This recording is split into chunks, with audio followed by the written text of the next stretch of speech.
ইমানের পথে অবিচল থেকে আমার মরণ যেন হয়। তোমারই কাছে মিনতি আমার, তোমারই কাছে মিনতি আমার, মহামহিম দয়াময়। ইমানের পথে অবিচল থেকে আমার মরণ যেন হয়। বলে আমিন। প্রতিদিন মিথ্যের মুখোমুখি হই, ঠিক কিনা বলেন? প্রতিদিন মিথ্যের মুখোমুখি হই, বেদিন ফাসেকেরা করে হই সই, আজাজিল এসে গুমরাহি সুর গান করে তোলে মোহময়। ইমানের পথে অবিচল থেকে আমার মরণ যেন হয়। ইমানের পথে অবিচল থেকে আমার। আমরা নিজের ঘর বাড়ি ধন সম্পত্তি জায়গা জমি সব হারিয়েছেন, কথা বলেন ঠিক কিনা? আমার প্রিয় ভাইরা, এমনও সাহাবী, অসংখ্য সাহাবী ছিলেন, এমনও সাহাবী ছিলেন যারা নিজের পরনের এই জামাটা এমনকি লুঙ্গিটা পর্যন্ত আনতে পারেন নাই ইমানের জন্য, ইমানের পথে অটল থাকবার জন্য। সেরকম একজন সাহাবীর কথা মনে পড়ে গেল। ওই সাহাবীর নাম হচ্ছে হযরতে আব্দুল্লাহ রাদিয়াল্লাহু তাআলা আনহু।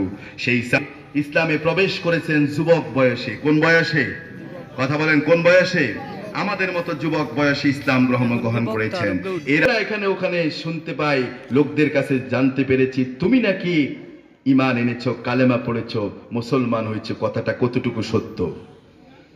ভাতিজা বলল, চাচা আপনি ওখানে সেখানে ওর কাছে তার কাছে শুনতে যাবেন কেন? আপনি আমার কাছ থেকে শুনে নেন। ওরা যা বলেছে সব কি? কথা বলো, ওরা যা বলেছে সব কি?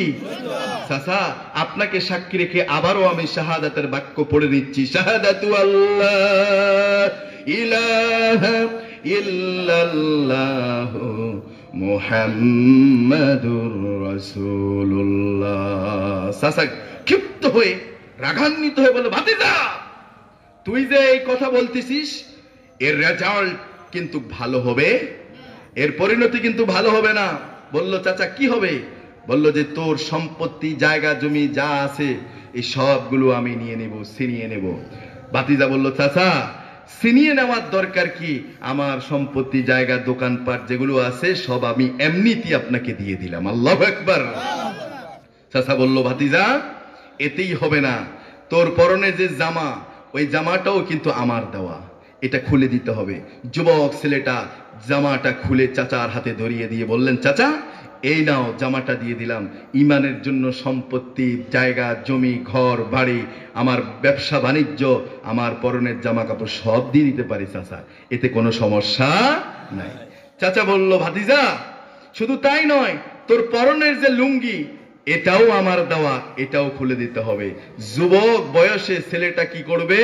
চক্ষুটা বন্ধ করে লুঙ্গির গিট্টায় হাত দিয়ে টান মেরে গিট্টাটা খুলে লুঙ্গিটা চাচার হাতে ধরিয়ে দিয়ে বলেন, চাচা এই নাও লুঙ্গিটা দিয়ে দিলাম। ইমানের জন্য সব দিতে পারি, কিন্তু ইমানের মতো এত বড় দৌলত সম্পদ হারাতে পারি। জোরে বলে আল্লাহু আকবার। এবার চলে গেল দৌড় দিয়ে মায়ের কাছে গিয়ে বলল, মা আপনি আমার দিকে তাকাবেন না। ইমান আনার কারণে, ইমানের পথে অটল অবিচল থাকবার কারণে চাচাদের সহ্য হয় না। চাচারা সহ্য না হয়ে আমার এই অবস্থা করেছে। আমাকে এক খণ্ড কাপড় দেন, কোন রকম যাতে আমি ছতরটা ডাকতে পারি। এই ছতর ডেকে আমি যাতে করে আল্লাহ রসুলের কদম মোবারকে পৌঁছাতে পারি।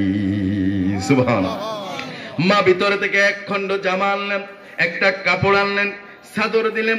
ওটা আব্দুল্লাহ করলেন কি, কোন রকম ভাবে নাভি থেকে হাঁটু পর্যন্ত ঢাকলেন, হাঁটুর নিচেও খালি, নাভির উপরেও খালি। এই অবস্থায় পড়ে দৌড়িয়ে রাসূলের কাছে গিয়ে দরজায় নক করলেন। সকালবেলায় রাসূল দরজা খুলে দেখলেন জীর্ণ শীর্ণ চেহারার, শ্রান্ত ক্লান্ত চেহারার মধ্যে